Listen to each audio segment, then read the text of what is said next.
जय हरी विठ्ठल. श्री गजानन विजय ग्रंथ अध्याय पहला. श्री गणेशाय नमः. जय जय है उदार कीर्ति, जय जय है प्रताप ज्योति.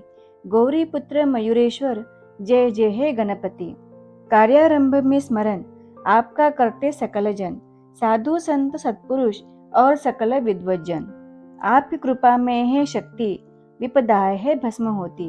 अग्नि के आगे है भगवान, कपास कभी क्या टिक पाती. अंत आपके चरणों पर वंदन करता हूँ सादर. दास गणों के मुख से रचना पद्य की कीजिए सुंदर. मैं अज्ञानी मंदमती, नहीं काव्य की व्युत्पत्ति. मेरे हृदय में वास कीजिए, होगी अवश्य कार्यपूर्ति. अब आदि माया सरस्वती, ब्रह्म की जो है प्रकृति. ब्रह्म कुमारी शारदा है, कवियों की जो ध्येय मूर्ति. उस जगदम्बा के चरण, उनका करता हूँ स्मरण. मुझ बालक पर गर्व करना, साष्टांग करता हूँ नमन. आपकी कृपा अपरिमित, पंगु भी चढ़ जाए पर्वत, गूंगा भी देने लगे मधुर भाषण अस्खलित. कलंक न पाए लगने आपकी अगाध कीर्ति में. दास गणों की मदद कीजिए पावन ग्रंथ की पूर्ति में.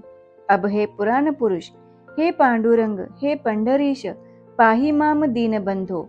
हे सच्चिदानंद रमेश, आप सर्वसाक्षी जगधातार.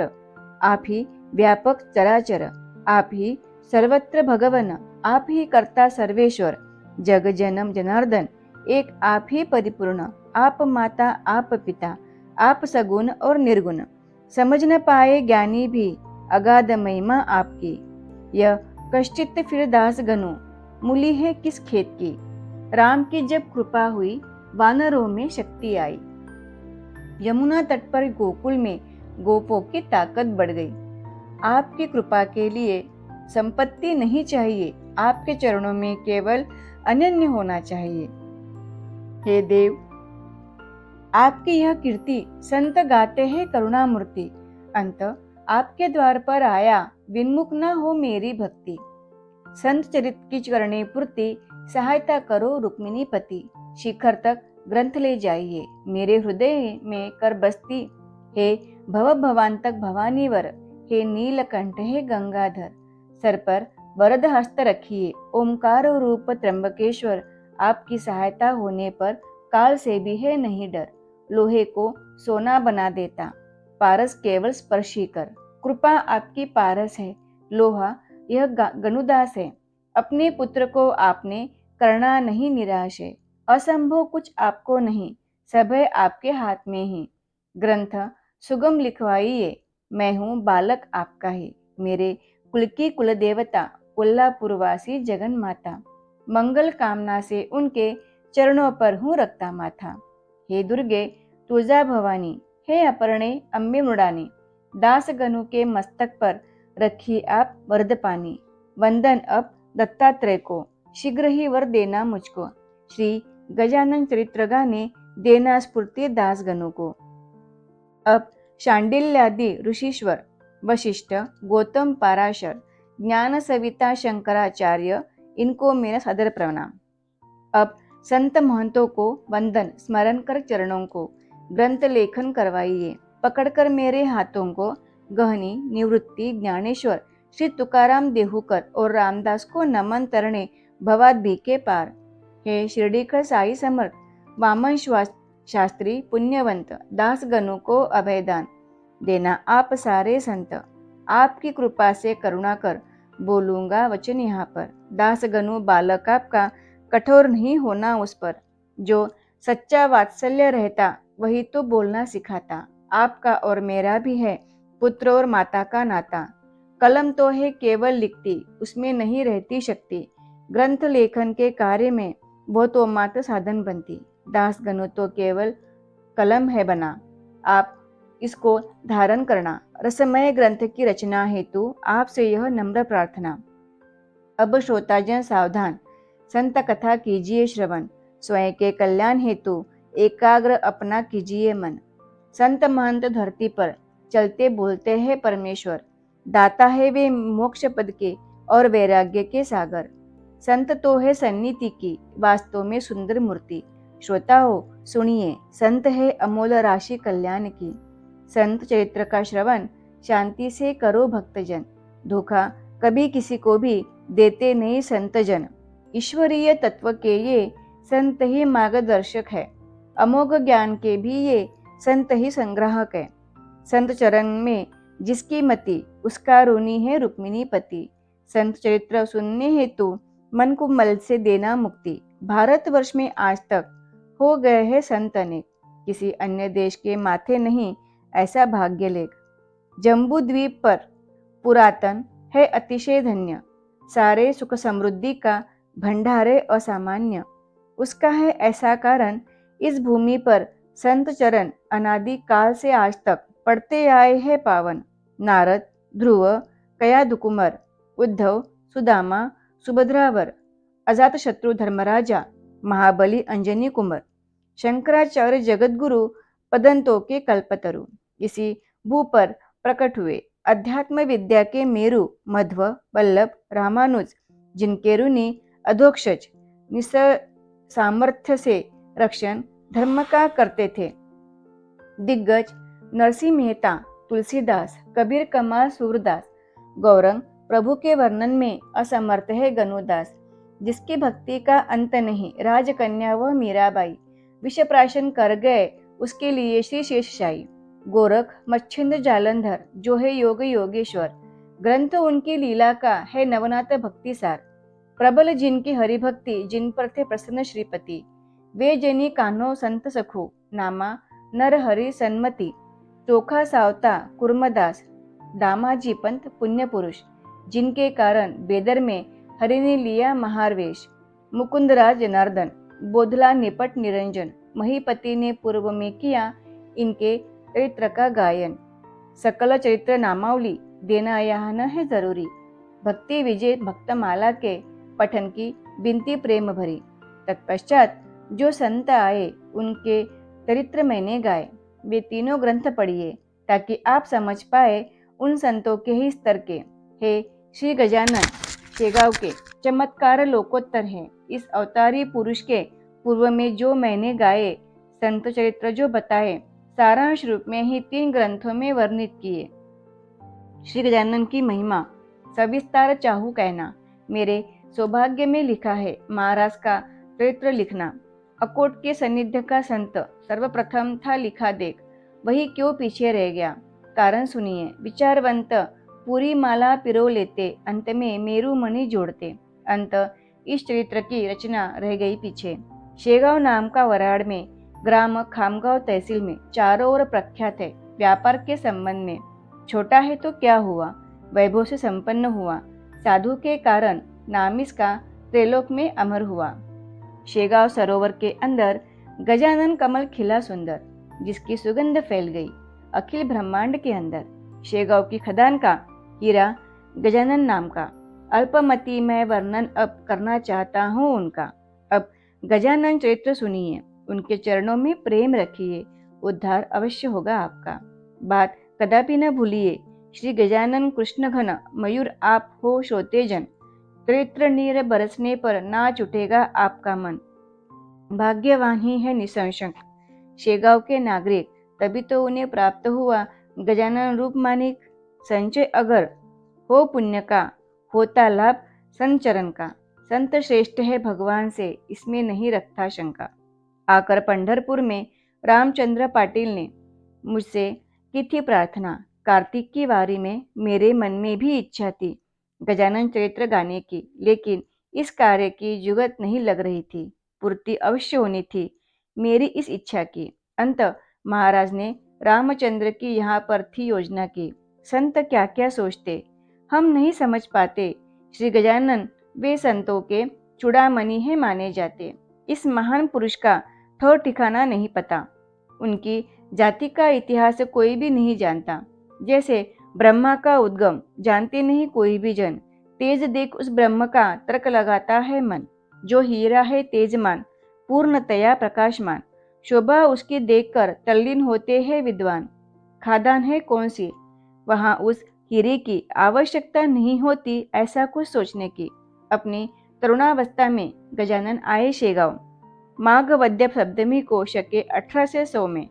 कई लोग कहते ऐसे रामदास स्वामी के स्थल से। इस स्थल को महाराज आए हैं सज्जनगढ़ से।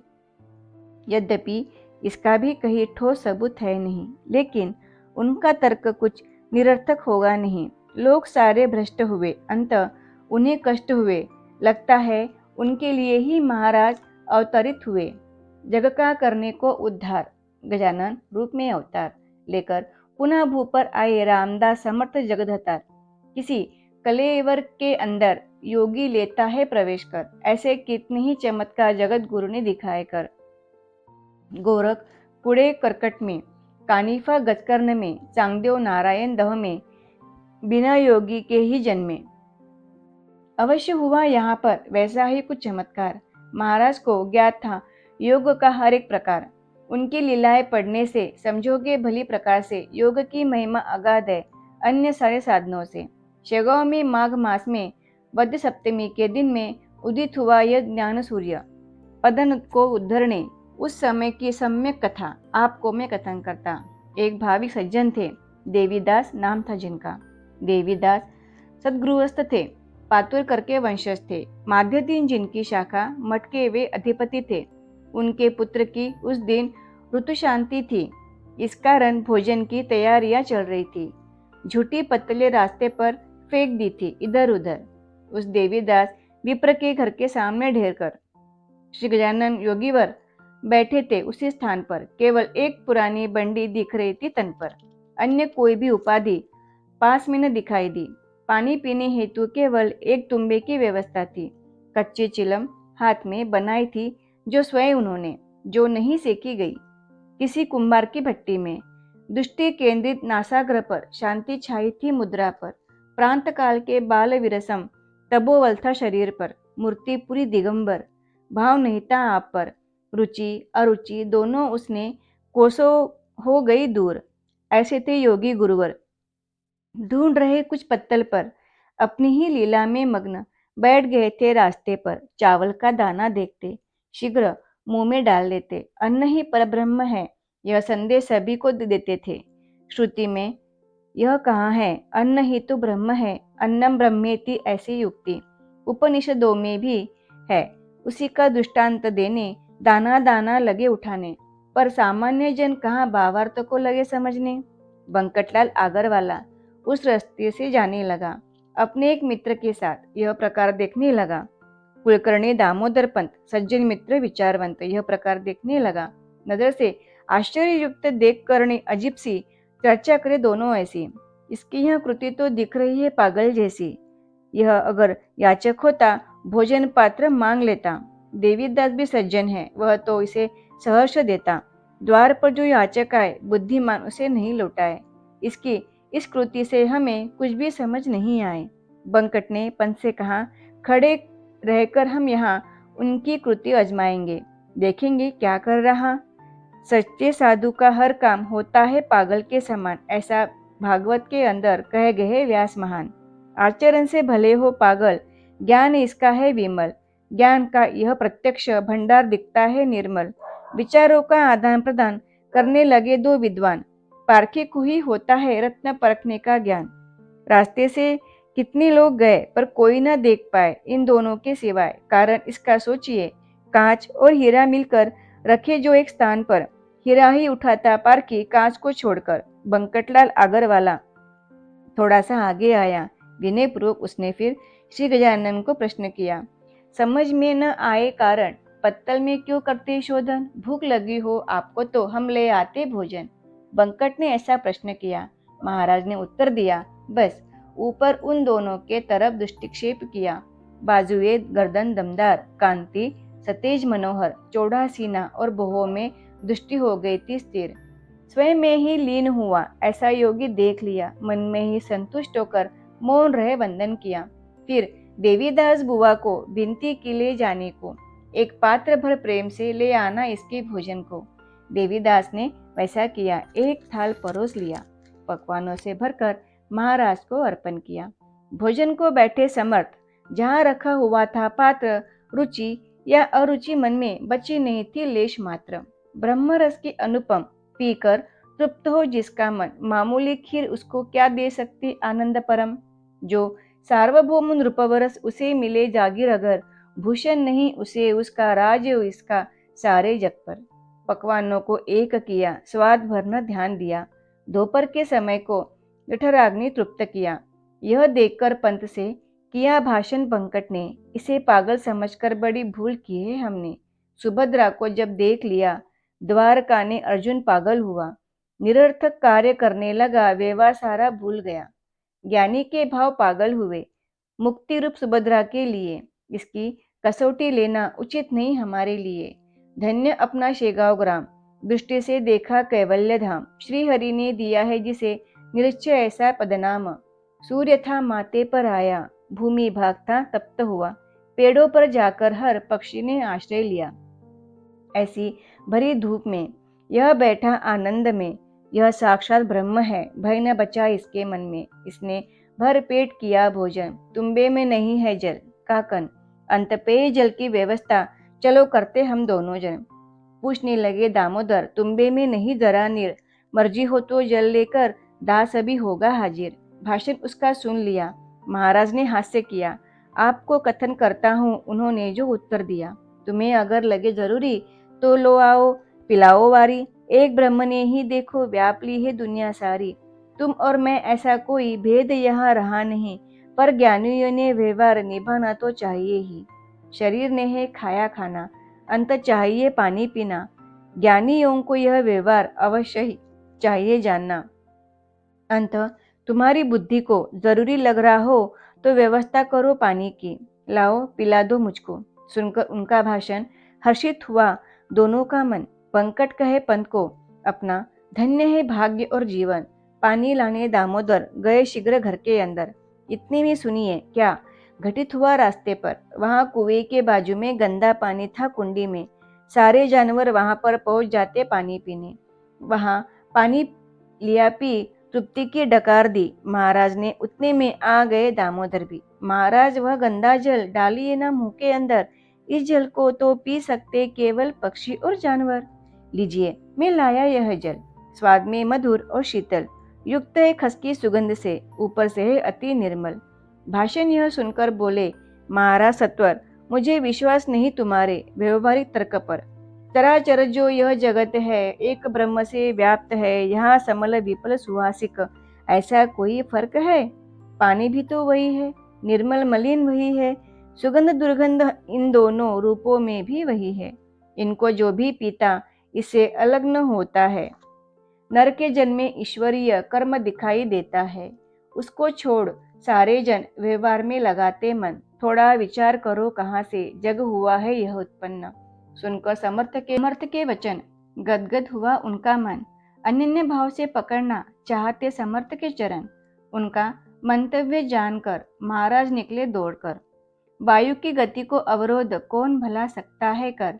इसके आगे का वृतांत दूसरे अध्याय में साध्यंत निवेदित होगा, सुनिए आप श्रोताजन श्रद्धावंत। श्री गजानन विजय ग्रंथ भक्तों को दे सुख अत्यंत। करे दास गणों यह विनती, ईश्वर को जोड़ दोनों हस्त। शुभम भवतु श्री हरिहरार्पण मस्तु। इति श्री गजानन विजय ग्रंथस्य प्रथमोध्याय समाप्तः।